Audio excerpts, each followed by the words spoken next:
I suppose it's time we talked about the fine people at the top of the world. Atlas is Remnant's youngest and arguably most successful kingdom, but it's a bit of a special case.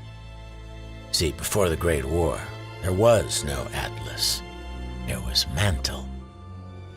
At some point in time, a group of settlers were crazy enough to venture out into the northernmost continent of Solitas. I guess when you're that desperate, a frozen hunk of rock doesn't seem like such a bad place to call home. As a matter of fact, the harsh weather conditions proved to be just as useful as the mountain ranges when it came to keeping the creatures of Grim at bay. But it also kept the people of Mantle from flourishing. Humanity's got a neat trick up its sleeve, though. Whenever we're faced with a problem, our inclination is to find a solution. The cold climate of Solitas forced its settlers to adapt. They developed a more advanced technology, and they did it faster than the rest of the world, because they had to survive.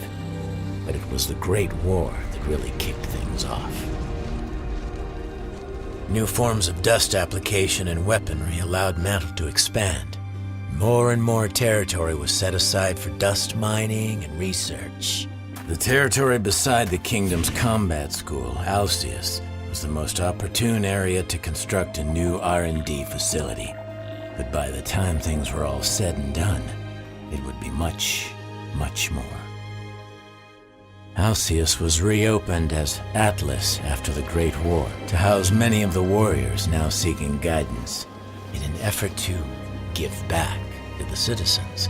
Mantle applied all sorts of new dust techniques and technologies it had used in the war to beef up the Academy's campus. The school grounds expanded faster than they could have imagined, and even helped to better secure the surrounding areas.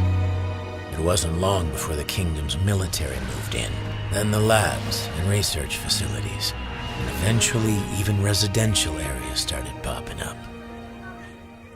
In time, it became apparent that the city of Mantle was living in Atlas' shadow, and so the decision was made to move the kingdom's capital. Mantle was old news, and the kingdom of Atlas was born. A golden age of prosperity, they called it. But those left behind in Mantle would probably tell you that it was the coldest winter they ever knew.